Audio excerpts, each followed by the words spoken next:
But to be the man, you gotta beat the man. If you vibe, gon' hit ya. People who ride with ya, get it live. You can paint that picture. Let's Ain't get no ready way here, The Indians GM was Mark Shapiro. Yeah. Yeah, he's a little taller than me. He's like a foot taller than me. He's like 6'5". You know, it was a good movie. Was Moneyball. Yeah. Sick movie. Great movie. And Why is Moneyball such a great movie? Forget it Brad Pitt, okay? Just forget how. Because it really happened. How it really happened. It revolutionized the game. And he decides that he's going to try to fit the square peg in the round hole because he's only given what, $100 million budget? Or no, he wasn't given. That, no, he was given like that's a lot. 30. Yeah. 30, $40 million budget. Yeah. And who was the owner who was such a cheap motherfucker? For the A's? Yeah. I don't know. So, but he figured it out. He pulled the kid from Cleveland. He pulled the kid from Cleveland who had a mathematics degree, I think, from Stanford Yale. Stanford. Ivy League school. Okay. And how does this kid figure out it's only about one thing. It's about runs. Mm-hmm. It doesn't matter how you get there. Right. And when you think about anything, it matters as long as you get around the bases. Yeah. And here's a crazy thing, okay? It's a riddle. I leave home. I take 3 left turns. Okay, I take 3 lefts. Okay. I'm better. Only to arrive, and I leave by myself. Wait, how does it go? I leave home. I take 3 left turns, only to arrive with 2 masked men waiting for me. Who am I? I don't know if I said it right. I mean, I feel like you're insinuating you left home just to come back to home just to see. No, it's not that metaphorically deep. It's not that freaking deep. I'm trying to. It's a riddle. That's why I'm terrible at riddles. So I'm at bat. I leave home. I take 3 left turns. Yeah. I come home, and when I come home, there are 2 masked men waiting for me, the ump and the catcher. Okay. So my daughter comes home from school like one day. I think she was maybe 7, and she tells me this. And for the life of me, I'm like, honey, I have no idea. She goes, Dad, you're a batter at a baseball game. And I never forgot that. She was so proud of herself by stumping me. I'm like, I don't know jack shit. That's honey. funny. You know, I'm just your father. Yeah. You know, I'm trying to figure it out as I go every day. That was like me. I was a kid that had a kid. Well, that's a good segue too into like, okay, the premise of Moneyball is Brad Pitt, you know, phenomenal movie, but like he has a very low budget, so he's got to make it work, right? His objective is to win as many games, and then they peel back and get so granular with the details of what's not really having the best players in every position. What's the main objective? The main objective is to score more runs than you allow, and then you're going to win games. And so that's kind of a good segue into real estate. It's like, what's the main objective? Well, to get the best ROI you can. And so the thing that fascinates me about real estate, which was the main reason why I had reached out, and thank you so much for returning my DM immediately, which was like awesome, is there's not a lot of people I follow on social media where pretty much everything they say I'm aligned with, right? There's a lot of guys I follow that I like a lot and respect, but out of every 10 things they might post and say, it's like 3 of them I'm like, what are you saying? Or 2 of them I'm like, I don't even, you're like in a different hemisphere. But for you, it's a little bit different. I'm not trying to pump you up, but like, I'll take it. Pretty much everything you're saying, I'm just in alignment with. And I love the format you do where it's primarily you reflecting on what you think someone else said. And you have like the #1 trait and quality people like. You're authentic as fuck. I feel like watching your videos, you're truly in a place in life where, again, I mean, we just met 10 minutes ago, but like, correct me if I'm wrong, like, you know who you are, you know who you're not, you have an identity, and you kind of are at the place in life where you've been probably through a lot of shit where you really don't give a fuck what people think about you to some degree. And so that's what I gravitate towards. I see your videos, I see how you present yourself, and I'm like, I have to know him, and I have to know how he got to him. And so in my journey through this, crazy thing like called life, I've gone to different people throughout my journey to extract like motivation and things of that nature. And so I went through a phase. I went through a Tony Robbins phase.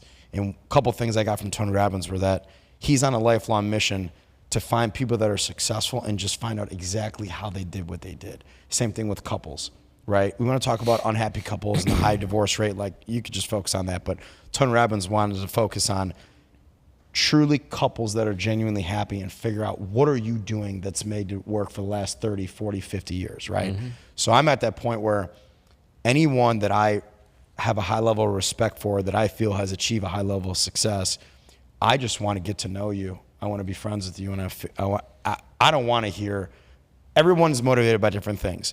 You could show me a picture, you could show 10 people a picture of your house and your car and your vacations that you go on, and like that could mean a lot to someone. Yeah, that's a testament to your hard work. I don't really want to know about that. I want to know about the bad times you went through. I want to know about the times that you almost gave up. I want to learn and extract what you did to get through those hard times. Because right now I feel like you're at the top of the mountain, but I want to know about the climb that you did. So that was the main thing that gravitated towards me, and I can't thank you enough for giving me the time to meet you. I got to tell you, the fact that you started knocking on doors at age 6, I'm like, who does that? And or wasn't that dissimilar? I was doing anything I could in my neighborhood, whether I couldn't push a lawnmower, but I would try. I would clean people's garages, anything I could do, because I didn't want to ask my father for anything. I wanted to be able to say to my father, look, I did this, I did that. And you don't actually grow when you're here. You only grow when you've been beaten up and knocked down and kicked. And you only realize who you really are when you're actually there. Okay? And you can dislike the person when you've gotten to a certain level. And I actually got to a point where I had way too much shit. I had way too much success. And I actually thought that I was smarter and better than other people. And I became a total fucking asshole. At what age? When I retired the first time at 37. Okay, because you made a reference that in the 80s, one of the videos where you were reflecting on what Dan Pena said, you're like, you made a shit ton of money in the 80s. So that would have put, so did you have a massive amount of success in the 80s? Because there was a big transition in wealth at that time. Tremendous interest success. rates, real estate. Yeah. That's kind of when Manhattan started getting built. 80s right? to the late 90s. Mm-hmm. And went through, different journeys when I started buying from the RTC, if you know what that is. That's a Resolution Trust Corporation. Okay. So when the SNLs failed, that was before the actual banks failed. The FDIC came in. The Resolution Trust was created to take over the SNLs. When we were buying from the RTC, you could literally go into the RTC office in Houston and buy a property with a copy of a bank check. And then you would go down to the finance office, and they would ask you, well, what's your rehab budget? And we would say, well, what would you give us? No, this is unreal. This is in Yiddish. It's called the emes. Yeah. And they would say, well, how many properties are you buying today? And we would say, we can buy more than one. They would say, you can buy as many as you want. We don't want them. So that was how I bought my first property. Did you have a partner? In Houston. Okay. I had an older gentleman. His name was William B. Foster. 20 years older than me, like a second father, 6'6", the worst hairpiece you ever saw.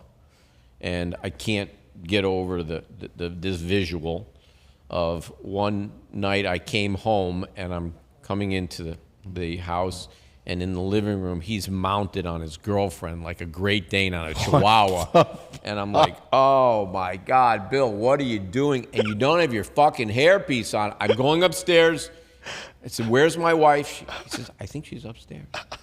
I'm like, okay, this is great. This is the greatest thing ever. Oh my God. He said, we're never going to talk about this again. I said, fuck no, I'm going to fucking bust your balls forever. Yeah. Okay. And he had this little Spanish girlfriend here. Oh my God. And he would use my house.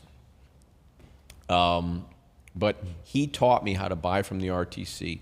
And he taught me not to look at where traditional value was. He taught me how to create value when there was nothing.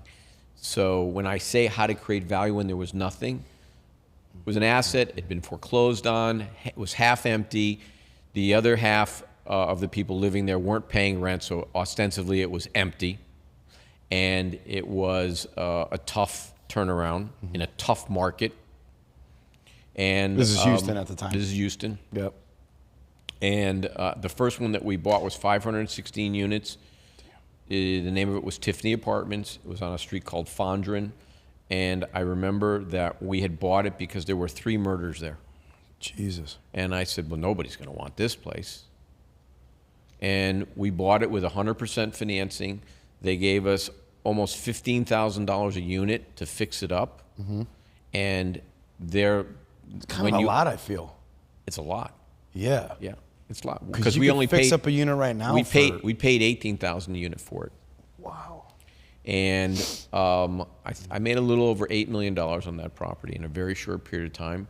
But I bought 6 properties that day from the RTC, all with the same. I actually had one bank. 6 check. multifamily properties? Yeah. I was thinking Big. you were buying single family. No, these are big. These are big assets. Jeez, oh man. Yeah, and I used the same bank check for $100,000, but I made 5 copies of it, and they put them in the file. Oh my God. And I was like, this is freaking like This is a Halloween. hack. This is like trick or treat. That's how it was. That's what the wild, wild west is. And quite frankly, Texas is still the same way. I could have took down 6,000 units 6 or 7 months ago from a lender that took back about 9,000 units from a guy. I'll tell you his name. His name was Jay Gatchavelli. Probably never heard of him in Dallas. Apple's Way Investment, social media syndicator. And there's a lot of these guys, and they're all coming down because they took bridge debt, and the bridge debt's all reset, and they borrowed money at 8, and now it's 12, and that requires them to put down a substantial amount of payment to bring the loan down so they can refinance it, and they're all giving their properties back. Wow. So in Harris County, which is Houston, the foreclosure docket is probably 40 pages now. It means they're posted. Wow. They get posted. It takes 2 or 3 times for them to actually go for sale. But there's the street right now are paved with gold. But I'm still sitting back because I'm making little offers on little deals. Okay.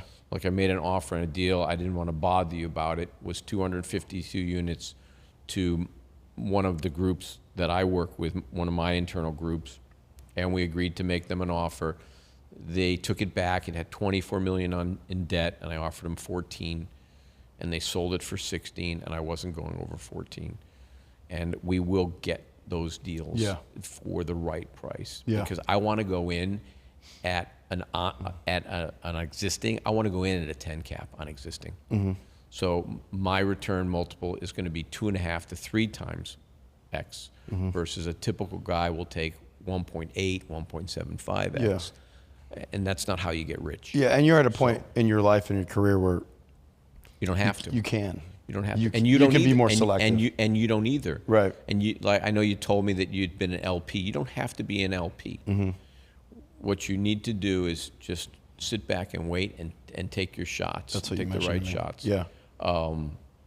So do you still definitely consider yourself a student of real estate? Do you feel like it's an evolving field where it just you constantly have to be open-minded and coachable to things going on? So going back to the when I going to a point where I was flat broke on my ass, was at the point where I was homeless and didn't have anything but what I knew up here and had to start all over again. So I went from having a G4, a captain for my yacht, all these things. And you notice I don't show my personal stuff at all on social media because I don't want somebody to say, oh, he knows what he's talking about because he has, you know, this kind of car or that kind of home or that. That's not what I'm trying to achieve. What I'm trying to achieve is what I know here and show people that they can do it with little or nothing and give them the ability to actually change their path, to change the path of the generation that's behind them and make a difference, because a lot of people aren't making a difference. A lot of these guys are, you know, they need to have the fitness gurus that have to have 9 Rolls Royces, okay? Like some people we see on social media. Well, I would have 7 because then I would know what I'm driving during the week, okay? What is it 9? What do you need to have 9 for? Yeah. What's the point? I don't know what the point is. Yeah. I'm sure he has a reason. Yeah. Okay? And he might have been in that seat yesterday. Yeah. So, because he does use this facility. Oh, does he really? A lot. Oh, Yeah. wow. Yeah. But I learned that I wasn't a good person and that I had to change the way I thought and that everything that I had was a gift. I wasn't entitled to anything. And everything that I built, I did on my own. But I always had a crazy supportive father, amazing mother, okay, crazy ass brother, but brilliant, some amazing friends. And the way you know someone's really your friend is they don't just know your story, they live your story. And I like that. you know, if I needed money tomorrow, I could call up 3-4 guys and say, look, guys, you know, I need a couple $1 million. Yeah. Okay. And they'd be like, where do I send the money? They wouldn't ask me what's it for. Yeah. And I would say, I'm just checking. I don't need it. Just checking, you know? Yeah. I do that every so often just to fuck with my friends. That's awesome. Okay, so I heard homeless or almost homeless, so let's go to that. So did you reference the G-Wagon and then you lost it all, or you were just talking about the climb? At what point were you at a very low point? Was it after you had already achieved a lot of success and then you lost it? Yeah. How did you lose it? Poor money choices, the market? Okay. Yeah. The market, being over leveraged, making poor decisions. Okay, so that's going to humble you real fast, I would imagine. It's going to cut you at your knees. Yeah. Yeah. And, you know, so the guys are like, wait a second. You were there and now you're here. How do you go from there to here? And the answer is, you know your business, you know your craft, you can't ever lose what you know. You can't ever lose your experience. And when you realize that your experience is not only going to help you, Other people. I mean, you're going to use that experience to help other people. Yeah. And when you do something to help another person, That's where it you're- lifts you up. Yeah, that's where It fulfillment comes from. It changes you. Yeah. Okay? So, like, going back to the idea of Moneyball. After he did what he did, what was it, the 80 A's? 1980 A's? No, it was way. What year was it? It was like in the 2000s. Was it so? It was like earlier 2000s. Okay, so they won Yeah. 21 in a row? Yeah, like 22. Okay. Yeah. So when they won those, okay, and they went to the playoffs, right? Yeah. But they lost in the first round. Yeah. Okay. Wild card? Yeah. Wild card. Yeah. And then Brad Pitt's like, what? You guys are like clapping, hooting, and hollering about the game. Like, it didn't mean anything. Meant nothing. It meant nothing. You- Now, they learned a lot, Yeah. but the overall objective was like, we didn't obtain the objective. So he gets offered the Red Sox job Right. by John Henry. Okay. And you don't really know what he was offered because Yeah, he 'cause it's never written on a piece of it's paper. not written on a piece of paper. Yeah. And he decides that he's not done yet. And he wasn't really doing it for the money. He was doing it because he knew he could do this. He knew he could change. He knew he was meant to do something different, even though he was, I think, Billy Bean came up as a 5-tool player. Yeah. Okay. Yep. There's not a lot of 5-tool players that come up. Okay. Yeah, that's what I heard. mean, this kid from the Yankees happens to be a 5-tool player. He probably could have played tight end in the NFL. This kid that's now playing on the Dodgers is sick. He's just Japanese guy? Yeah, he may be the greatest ball player that's ever actually played. Is he the game. like a home run hitting pitcher? He hits for an average. Okay, he is a home run hitting pitcher. Okay, I don't know if that makes him a 5-tool player. Yeah, but he's a 5-tool player. Remarkable, yeah. Okay, so when you see this and you realize that, okay, this is the apogee of what someone's doing, and then you know that you've been here and then you've been down there, and you realize that there's this whole space in the middle and you have to do something with it, and you can do something with it to change your life path, but the true real wealth is to change another person's life path. And that's what got me into this. Social and then media. I said, okay, this young man said, let's film this stuff. You know so much. Can you write a course? I'm like, yeah. So I spent the weekend and I wrote a course. And then he said, can you write a course on business? I'm like, of course I can write a course on business. So we wrote a course on business. He said, can you write a course on Section 8? I'm like, yeah, it takes 15 minutes to learn Section 8.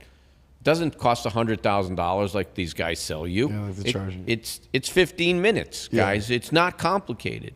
And so we've been spitting this stuff out. We just created a whole new wholesaling, and we're calling it ethical wholesaling.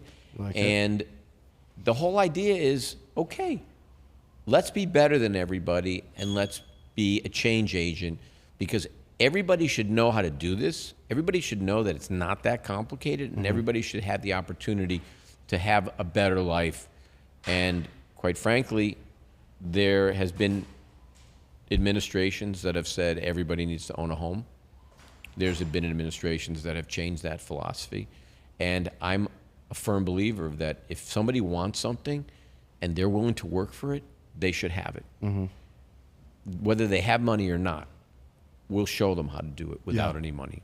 Yeah. And how things have changed, that business used to be called the creative financing business, used to be called the nothing down, so forth. Yeah. Now it's called subject to. Buying a house and selling a contract was called flipping.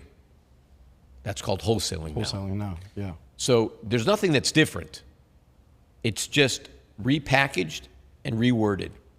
So when I have a flat roof building and I'm going to put a condom on it, okay? This your is guy. This is your expertise, Yeah, okay? I'm your guy.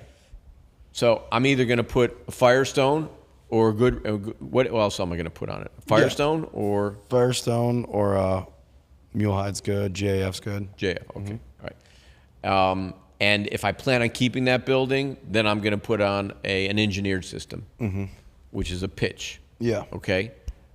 Do I want to do it? Never. No way. Do I want to have the best possible roofer do it? Absolutely.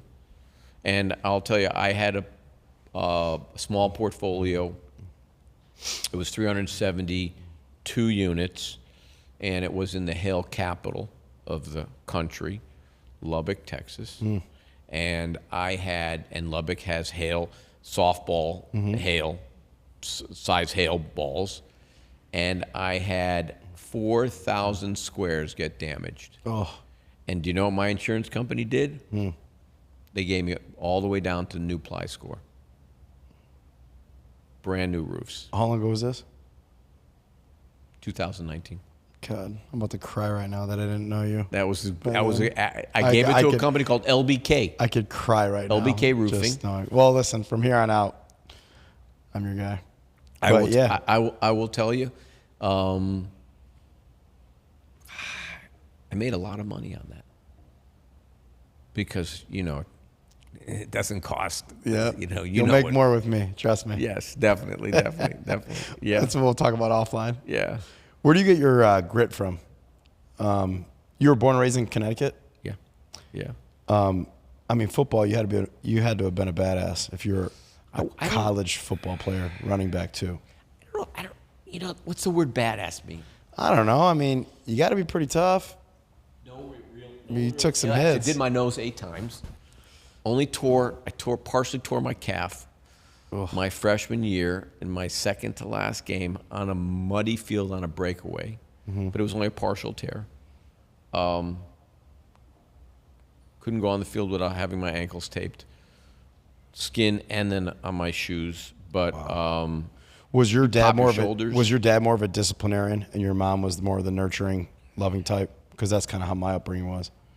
My dad was the youngest of 4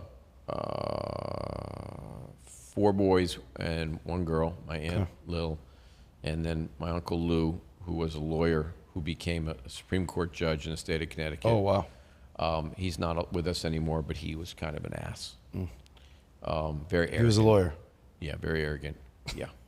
My Uncle Shank, dentist. My Uncle Bob, dentist. My dad, dentist. My cousin David, dentist. His daughter, dentist. They were all dentists. I did not want to be a dentist. And my dad's dad was a real estate developer. Oh, wow. My mom's dad was a real estate developer down here. So totally different guys. My father, my father's father, his name was Milton, who I'm named after because we used the first initial. Okay. And my mother's father was Eli. He wore jumpsuit to work, drove the same Chevy Bel Air, okay? Only I didn't know why we had such a big house, okay, if we were poor, okay? Because he wouldn't let me take the quarter from underneath the laundry machine. He said, you give it to me, okay? And then my father's father wore a 3-piece suit to work every day, okay? That's cool. And my father was tough. My father didn't show his emotions until much later in life. So he started having grandkids, maybe. Yeah. It always makes them crack. Yeah. Just grandbabies always make the tough men crack. Absolutely. Go on. No. Do you remember the first time your father actually, when you were an adult, told you he loved you? Was proud of you? Yeah. It's a pretty memorable moment. Yeah. Yeah. I just did a video like Dana White was talking about. Men don't want to talk about their feelings. And, I saw that. He's right. Yeah. He's right, okay? I have a friend, he's getting divorced. I just tell him, just get a new girl with bigger tits, I mean, and if she doesn't have big tits, just get her tits. Yeah. Okay? Just buy them. Okay, yeah. And then you can have them exactly the way you want. Yeah. All right? Because any woman that, if you offer her, say, honey, I'd like you to do something for me. Could you get your breast implants? And let me take you shopping. Oh, by the way, let me, I'm very fortunate because I actually have a girl that has incredible style. She's beautiful. She's in the real estate business, okay? We're always talking about shit, Yep. okay? She loves to cook. Good mom, I went through a bunch of shit until I got to the, the jewel. Yeah, this one's a keeper. Oh, yeah, yeah. I think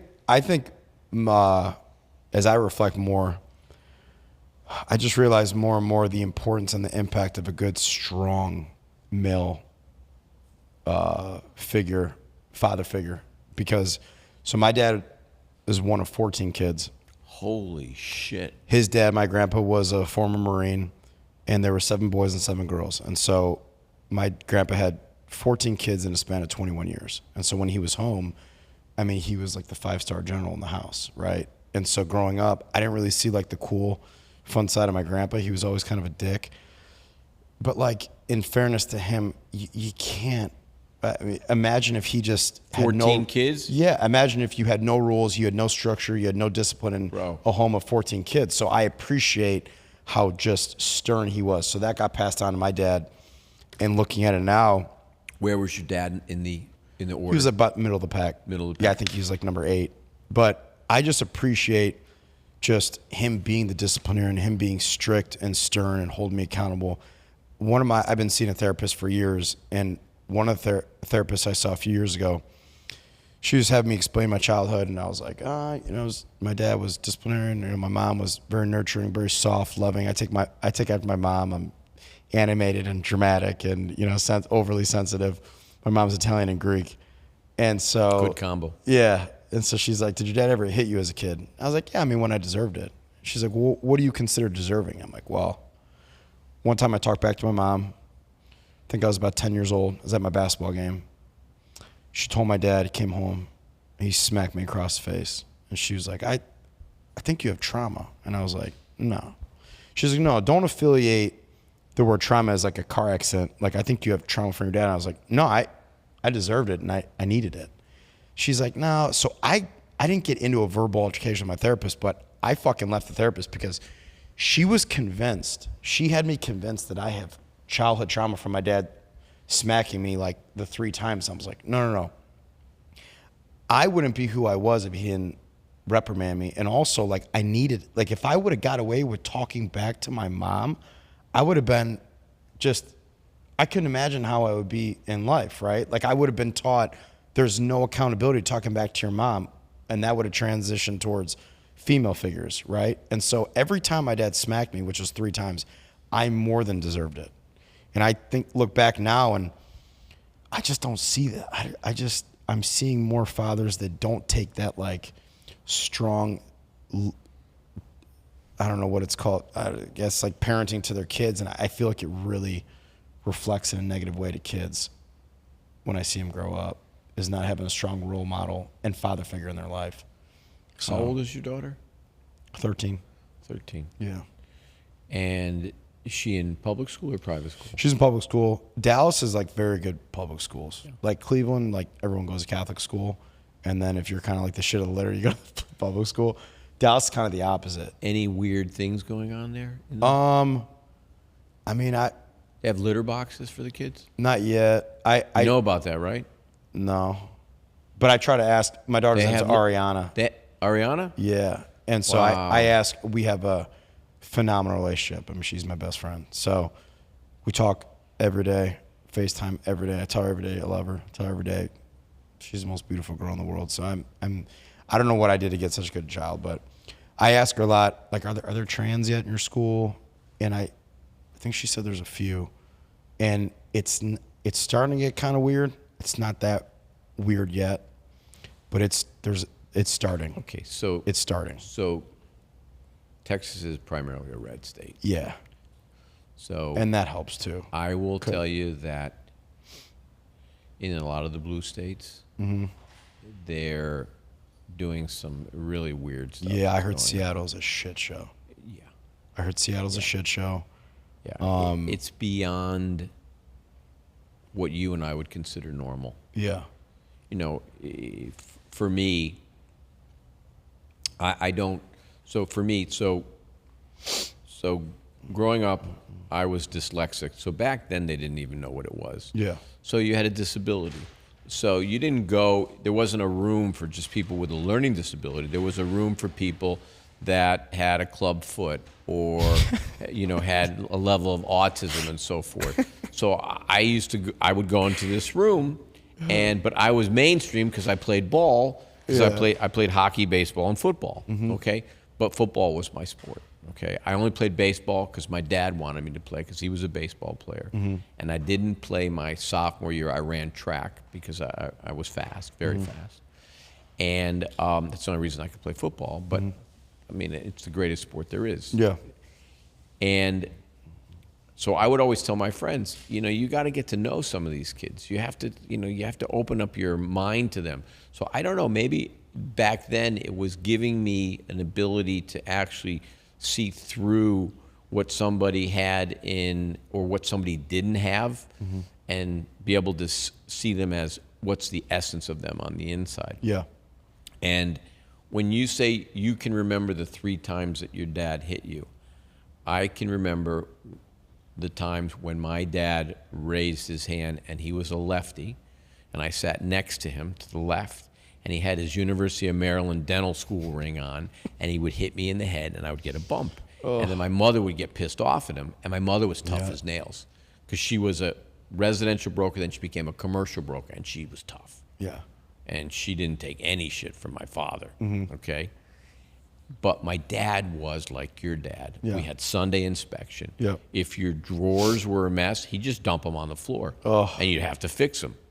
And I could never figure out, because I'm really meticulous with a lot of things, I never knew why I failed every Sunday inspection. Yeah. I figured it out as an adult. My brother would go in there after I would fix He'd everything, fuck it up. and he would fuck it up. And then my father would come in, and I was like, I was set to fail.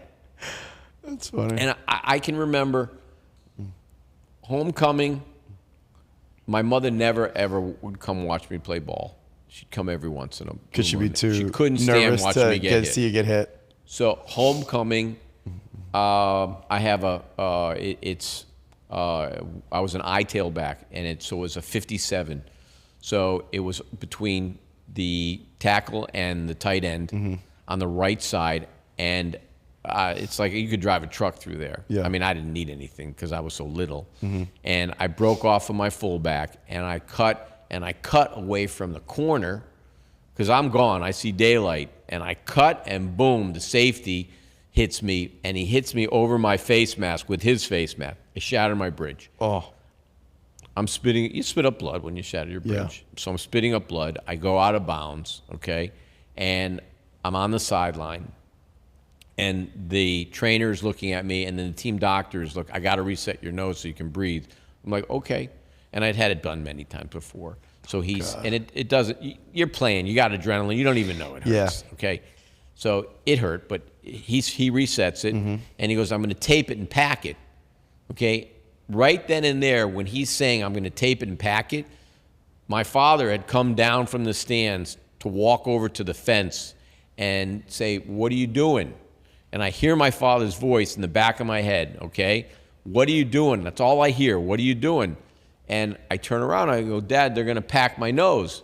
My father says, you have 118 yards, and it's the beginning of the third quarter. Go back in the game, okay? I never forgot this story. Oh, my God. I'm like, I got 118 yards? I could like have two, you know? And two's not easy to get. Oh, my okay, God. 100's not easy to get. That's great. So he sets it. I go back in the game.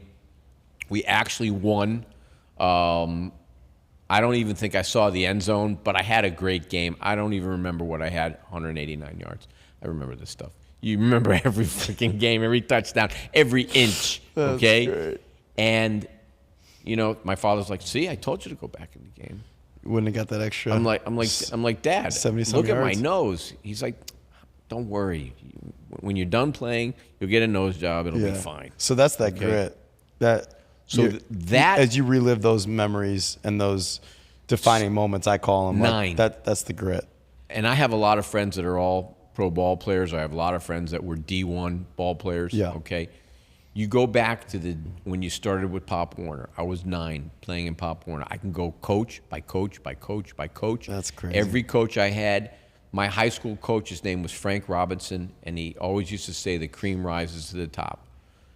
And I remember when we used to do 2-a-days, and back then it was sophomore, junior, and senior. And I remember coming in as a sophomore, coming out of the town league, knowing that I was the best player in town, and going to the high school and saying, I'm going to get on the field. And there just happened to be a kid named Eddie Roberts, who was also running track, who happened to be 6'2", who happened to be all-state the year before, and the captain. I'm going to get on the field.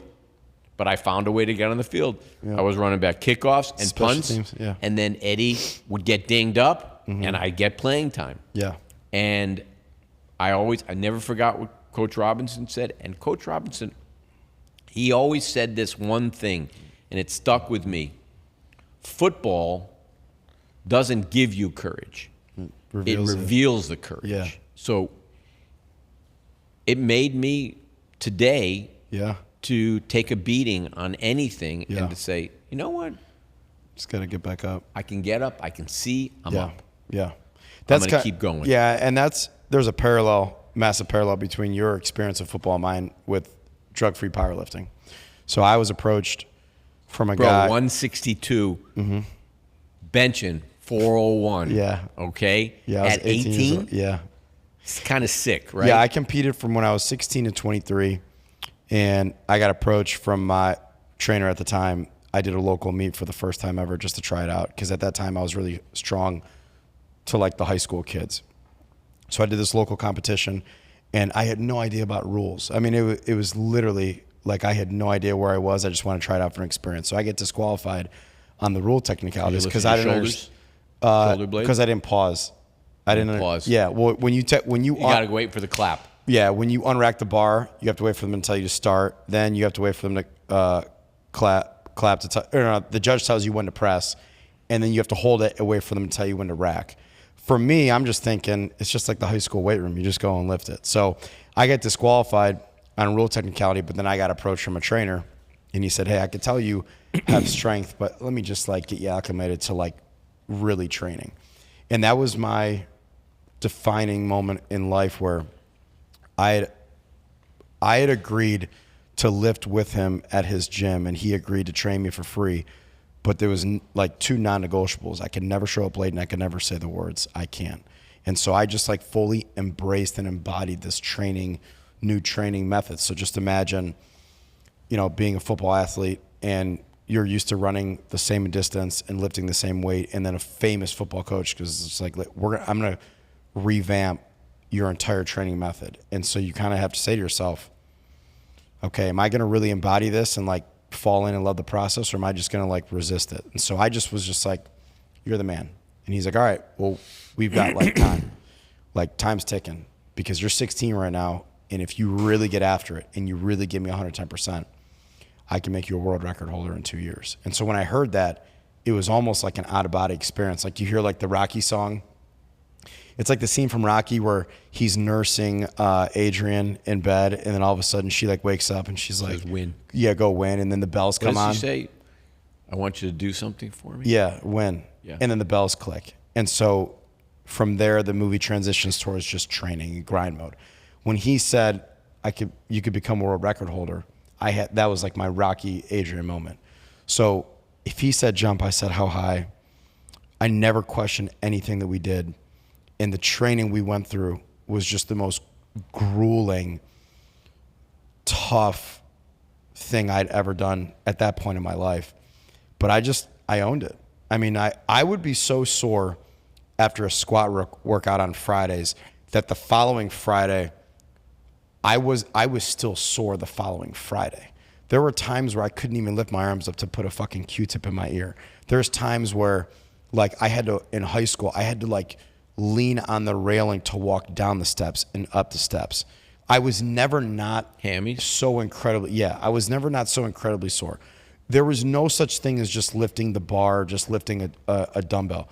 Every single thing we did had resistance. So if I did pull-ups, I had 80 pounds of chains on my back. If I did bench press, I had 80 pounds of bands with 140 pounds of chains wrapped around it. And it was just the mind over matter type thing. And then 2 years later, I did it. And so I contribute a lot of my, I don't want to say success, but I would say like grit, like the never give up type attitude towards that experience I had, because it just taught me so much about kind of who I was. And at that point in my life, I had never really accomplished anything of like any significance. I was always playing sports. I was always active. I was just never good at anything, and it fucking drove me nuts. It drove me nuts just having kids just be stronger and bigger and faster. And so powerlifting was an outlet to where there's no politics. There's no one else interfering with me in the weight. It's you against you. It's you against you. And so I just fully embraced that whole concept, and it taught me a lot. And so kind of like that quote, it doesn't give you character, it reveals it. That was kind of like powerlifting, right? It's like I had it inside of me, but it took a lot of training to bring it out of me. And so that was kind of a defining moment, it was a defining moment of my life to accomplish that at that age where I'm 18. I'm very, pure, like vulnerable, right? I'm at different. You're transitioning towards like, you think you're a man, but you're not, type thing with Well, you puberty. get a woman pregnant, but you're not, you're not a man. Yeah, exactly. Yeah. So that was there's a parallel between your football experience and my powerlifting. And I'm just so appreciative of the people that believed in me at that time. So, I mean, do you kind of look back and just say to yourself, God, thank you for this guy that from Houston with the bad 2-piece, like, did he kind of take you under his wing and really teach you a lot? Yeah. Okay. Yeah. Yeah. Anything You got to be grateful for people like that. He's passed on. Mm-hmm. Anything that I didn't know, I either learned it from very sophisticated people, or I learned it myself through failure. Yeah. So in learning how to do a 1031 like-kind exchange, or learning how to build a concrete box like this, because this isn't just a concrete box, it's steel and concrete. I learned through my own failures. Yeah. And, I learned that deals succeed and fail based on how you structure the capital stack. Mm-hmm. And if you go into a deal with enough capital, you will never fail. You always have to make sure that you stack it and you engineer that capital stack the proper way. Mm-hmm. And don't kid yourself, because children kid themselves. Yeah. Adults don't. You feel like most of the mistakes that multifamily real estate space make is they're just not, they're not experienced. Not experienced and not fully funded. Anybody can go out and buy 1,000, 2,000, 5,000, 10,000 units. But to maintain the integrity of them and to operate them in a proper and profitable way, you really have to understand the space. Yeah. Okay. You don't buy one 5-gallon pail to do your turnovers. You buy a skid, which is 144. Mm-hmm. You don't keep them in one property. You drop ship them. You do the same thing with any of your plumbing supplies, any of your lighting supplies. Yeah. It's all, just eliminating overhead and getting the maximum result. Absolutely. Yeah. And you're going to have staff that's going to try to steal from you, because they do. Yeah. And they're going to try to take your rents. They do. Whether it's a Class A property or it's a Class C property, which I would always tell someone, never buy a Class C property. Yeah. It's just more headaches than it's worth, unless you're buying it. What do you want to buy, a B and turn it into an A? You want to buy Bs, turn them into B pluses. It's almost impossible to turn a B into an A because of the useful life that's left in the property. Okay. You want to buy B plus and turn it into an A minus. You want to buy an A and keep it at an A. Mm-hmm. And the only way you're going to buy an A plus plus, either to build it or to buy something that's been failed. Okay. Yeah. And those are the best of the best deals. And those deals you're going to buy the debt. Yeah. You're going to be buying the paper on that deal. Yeah. But the question that I have for you is, you go through this and then you decide you're going to become the #1 roofing company in Dallas. And you still today are knocking on doors. Yeah. 3 days a week. Yeah. I mean, it was complete random that I had an opportunity to go to Dallas, which is a city I'd never been to before in my life, and work for a roofing company, something I had never done before in my life. I was at a point in life where I was looking for a change, because at that time I was consulting health clubs. So I didn't get into college. I tried community college for a year and a half, and I just realized, like, I feel like I'm dying a slow death. Like, sitting in a classroom, just like you, I know who I am. I know who I'm not. I know what I am. I'm fully empathetic to people that suffer from depression. Me personally, I feel like if you do a lot of little things throughout the day and just kind of compounds, you could avoid and prevent depression. So, like, as far as anxiety and depression, like, I was sitting in a classroom at community college as an 18-year-old kid in Cleveland, Ohio, thinking to myself, I'm going to fucking kill myself if I just keep going to school, because I have no idea what I'm doing here. And I felt so uncomfortable sitting in a classroom my entire life, pretty much after like 4th grade. So I'm at a place, so I start pursuing the that this is also the time that my confidence couldn't be so high because I'm a world record holder. So it's like this weird, my self-esteem and confidence is so high because of what I'm accomplishing with this powerlifting thing, but I'm trying to figure out community college and direction I want to go in life. I just said to myself, what do you want to do in life? I don't know. Well, what do I like doing? I like working out. Well, could I do something with that? Become a personal trainer. How cool would that be? So I started being a personal trainer. Then from there, I realized how much I loved helping people. There's no better feeling in the world than truly helping someone and having them be appreciative.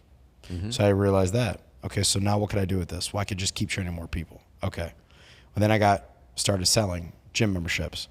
And then I got really good at selling gym memberships. Then I started managing health clubs. Then I got pulled from a gym that I was managing in Louisville, Kentucky. And this guy said, I'm starting a consulting company. I want you to be my partner with it. Well, what does that mean?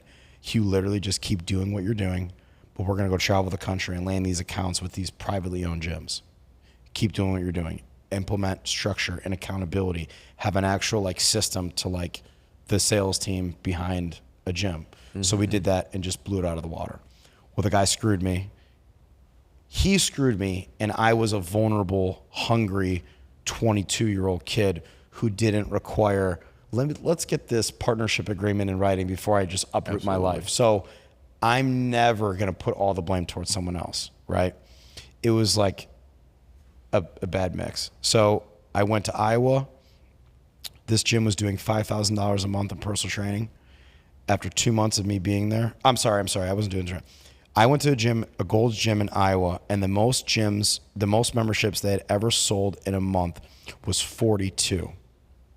I got there in November, and 2 months later, we sold 146 memberships in one day. In one day? One day. In one day? One day. That's insane. I owned this space. I embraced this space. I love this space. The gym thing, I just had it down. Then I transitioned towards selling personal training. I went to a Gold's Gym. I was managing Gold's Gym in Palm Beach Gardens, Jupiter, Florida, and Port St. Lucie. I was running all those 3 gyms at one time.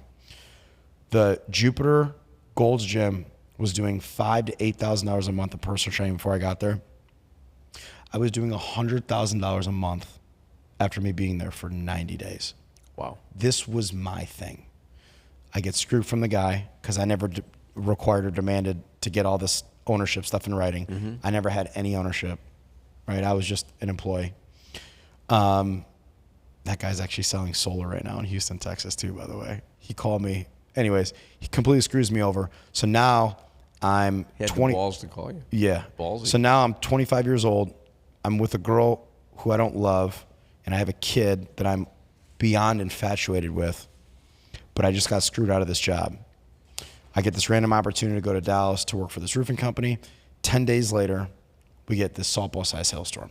So when I got to Dallas, it was... Perfect storm. Talk to me about this roofing thing. How does it work? It's really crazy. There's a kid that grew up in Cleveland that graduated from TCU, and he just partnered with a roofer. So I'm like, how does this roofing thing work? And he's like, you just have to go knock doors, ask people if you can inspect their roof, and then if there's damage, we'll get the insurance company to pay for it.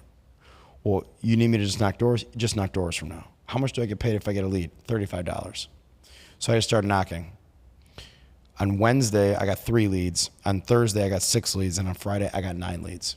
So Saturday morning, I was like, is this good? Is this bad? Like what's the expectation? Guy says, you're crushing it. He's like, you've got more leads since Wednesday than most people do in a month. Okay. Well, then a week later, we get softball-sized hailstorm. So I went from Nick the door knocker that everybody loves because I'm stuffing these guys' leads to you have to start selling. Well, I don't know how to sell. Keep doing what you're doing, and we'll just like kind of teach you how to sign a contract. So I figured this whole thing out. I moved there. I could not have moved there at a better time. I feel like if I talked to someone that like went to fucking Vegas before it became Vegas, like before the big storm, like I got to Dallas in like 2013, and I'm just driving around, and I feel like a kid from Iowa in a cornfield that just went to Manhattan. Like this is like the big leagues to me. And just nonstop, I see cranes and I see buildings getting put up, and I'm just like, this is a fucking awesome city. This is the big leagues. And so I outsell the 30 salesmen for that company. I have no idea what I'm doing. I'm just Nick, the kid that's knocking doors, and I'm knocking more than anyone. That summer, my first summer there, I broke a record. There was over 100 consecutive days of being over 100 degrees. Okay. And I'm knocking every day. I'm knocking all day. I'm knocking Friday, Saturday, Sunday. My whole MO was like, what else do I have to do? I have no friends here. I have no family here. I have no money. I have a family to provide for. What else would I do than knock doors? I knock all day, every day. I surpass the whole sales team. And the owner of the company takes me out to my favorite restaurant in Dallas to this day, Albernays.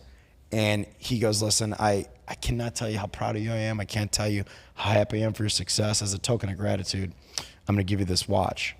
And so he hands me this Rolex, which he took it out of his pocket. And I'm like, okay. Nice. I'm from Cleveland, fucking Ohio. I've never seen a Rolex. I've never held a Rolex. So he gives me this watch, and I'm like, did he engrave it? This is incredible. This is like real, right? That's a Batman. This is a Pepsi. That's a Pepsi? Yeah. Hang on. The story gets better. It's deep. Yeah. So he gives me this Rolex, and I'm like, I am forever going to ride with you. I am your soldier. I found out the next day the Rolex was fake. So my heart just sinks, and I'm so embarrassed. I called everyone in my family, all my friends, all my cousins, and I'm like, I got a Rolex. I made it in life, blah, blah. I found out the next day it was fake. So I'm so embarrassed. I'm confused. I uprooted my life. I'm providing my family. I'm doing good, and this is how you reward me. And this is where my standards came into play. I was at a point in life where I had the success of powerlifting. I had the success with consulting health clubs, selling gym memberships, selling personal training. And then I come to Dallas. I'm doing something that I had never done before in a city I'd never been to before. And this is how I'm rewarded. And so I'm just like, I got to get out.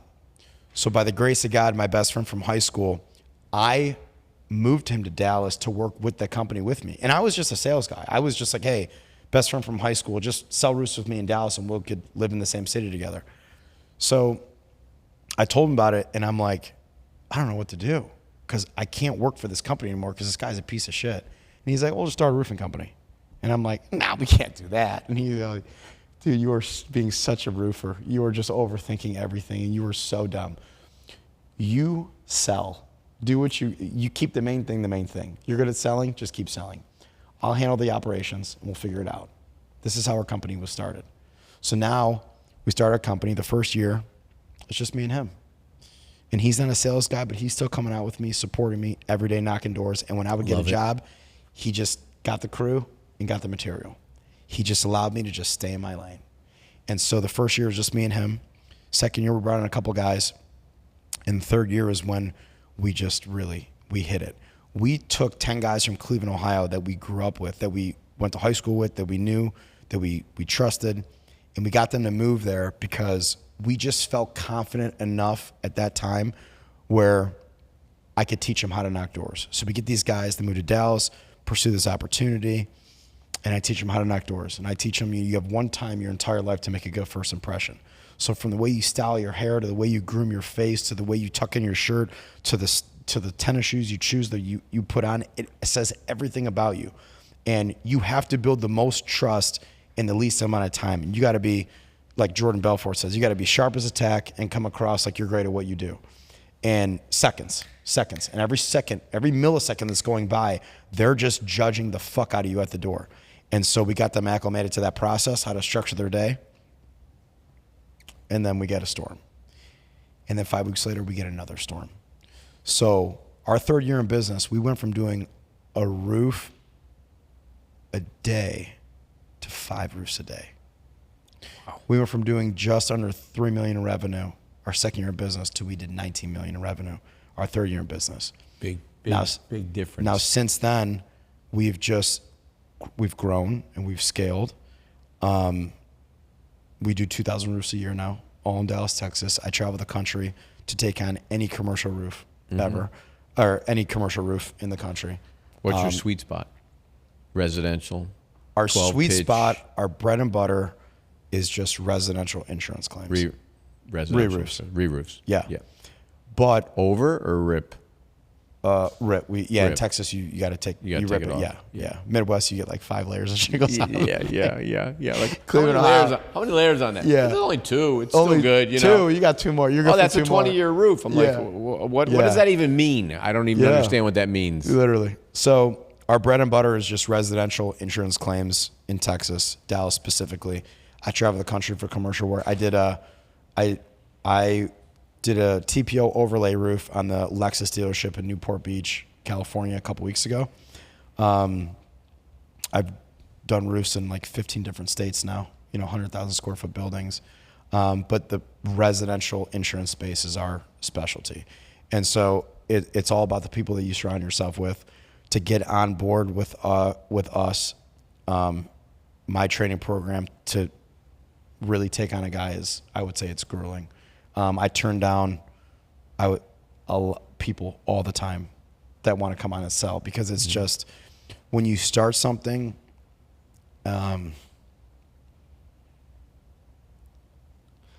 when you go through the lows that you go through and you think about the journey it took to get you to where you're at, you will not sacrifice anything.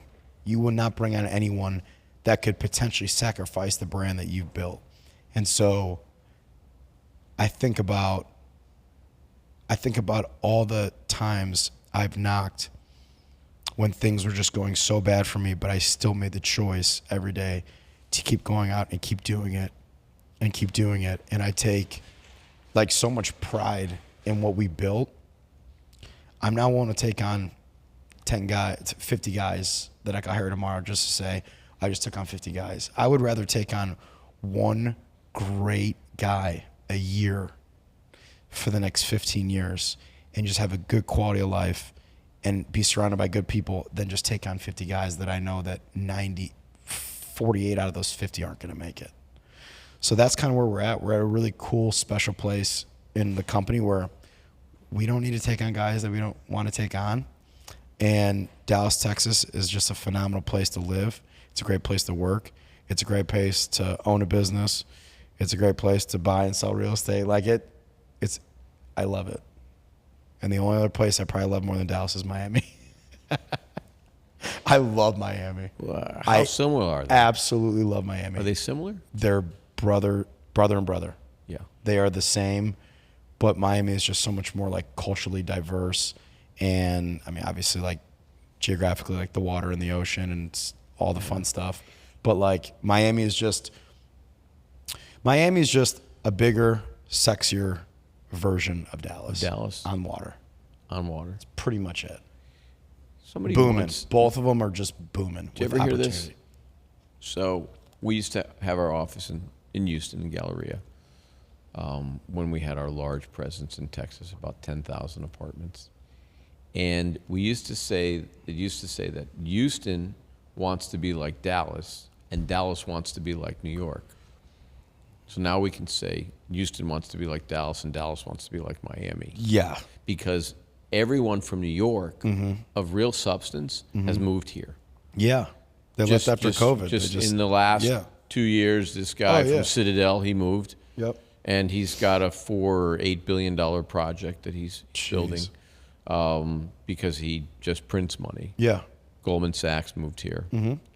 Sidney Austin, one of the bigger law firms, moved down here. You have Broadwater Investments. You have all the major hedge funds that have moved here. Yeah. Because there is a certain quality of life.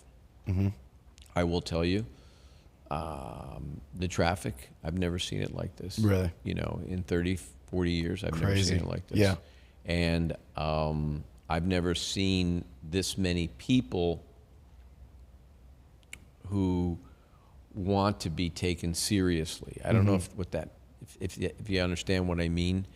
Like in a business sense? No, like when they walk into a restaurant, they expect to go to the front of the line, but they haven't paid their dues, You got to pay your dues in the community. You got to pay your dues to go to the front of the line. Yeah. So Yeah, the shift that I'm seeing is the West Coast is shifting to Texas, and the East Coast and Midwest is shifting down to Florida. This is just my opinion from just, observing. But you're absolutely right. Dallas wants to be Miami. If you look at this, the shift that we're having with the new restaurants that are opening in Dallas, it all resembles Miami. If you look at the clubs that we have in Dallas and the clubs that we're opening and then we have opened in Dallas, it resembles Miami. They're all here. Yeah, Yeah, it resembles Miami because the owners are all business partners and friends of mine. They have a place in Brickell. They have condos in Miami. They come down here. They go to Tulum. They go to Ibiza. They get their inspiration from all over, but primarily Miami, and they try to replicate that in Dallas as much as they can. So, absolutely, yeah, that's absolutely right. But politics, I don't like to get into it, but who cares? Yeah, they're the same. Miami's just a sexier version than Dallas. This is the greatest place in the whole universe to live. Yeah. That's just my personal opinion. Yeah. And there's nothing like it because you have the sun, you have the quality of life, you have the aesthetic value of having what you want, going where you want, doing what you want, when you want, here. You want to go somewhere internationally, you can get on a plane, you can go to a private airport, they're very close. You want to go to the beach and hang out, you can go to the beach. You want a great restaurant, you want to go to a play, you can go to a play. You want to go to an art show, you can go to an art show. You want to go, Yeah. you want There's to get so on your much boat. to do. You want to just do anything. There's always something to do here. Yeah. I mean, I can't say I've been all over the world. I'm not that like internationally well versed at all, but I will tell you that, I mean, being at some of the restaurants here and just being at some of the clubs, like there is no place like 11 in the world. Yeah, maybe in Ibiza, but like nothing could compare with that. When you go to dinner at Mila or Marion or Kiki on a Sunday, like there's nothing like that. Like you can't get that experience anywhere. And so I've been coming down enough where thankfully I've got good relationships with some people in Miami that really take good care of me, but I love coming down here. See, and for me, I take it for granted. Yeah. It just, It's all I relative. mean, it's just a It's sushi all restaurant on relative. top of a building. Yeah. Yeah. That's funny. Dallas has some good golf. So, And now that I'm into golf, we got to get you up to play with me. That'd be a lot of fun. you said you barely, you have trouble breaking 90. It didn't look like it. Your swing looked actually kind of nice. You weren't over swinging. It's got a long way to go. It had tempo. I just love playing. I love playing. I got to go back to getting my lessons at Golf Tech, but I'm not the type, and this is what separates the good to the greats, is, this just separates the 16s to the 8s and the 5s, is the practice. I would rather just play than go, I would rather play 3 times a week consistently than go to the range for 30 minutes a day, 3 days a week, and then play. Got to go to the range. You got to. You got to work Yeah. on the inconsistencies in your game. I'm the guy It's that about goes consistent. out. I'm the guy that goes out and knocks doors, and instead of actually ringing the doorbell and knocking the door and staying there for 10 seconds, I just leave a flyer, and then I complain that no one's called me back. I'm that guy. You're already there. You're already there. Just ring the doorbell and wait, and you'd be amazed. Out of every 100 doors you knock, you'll talk to 20 people. I'll close 8 out of 20 that I talk to, and that's how I have built a career. But I'm the guy in golf where I just go, I never go to the range. I just can't imagine why I'm not getting any better on the course. That's why. What do you expect? Yeah. I'm that guy. Yeah, but you're doing it on doors. You're doing. Yeah, I mean, I do it's it. got to translate. Yeah. You got to make that transition. Yeah. But Think about knocking doors is an art. There is an absolute science behind it. It's an absolute art. It will pull out and extract every bit of mental toughness and resilience that you think you have. But I kind of have this personal saying. I think 3 months of door knocking 5 days a week will give you more of an experience than you would going to 4 years of college in terms of the personal skills that you could develop and the confidence that you could obtain from just overcoming objections in person, face to face, and developing that type of like rapport with a client.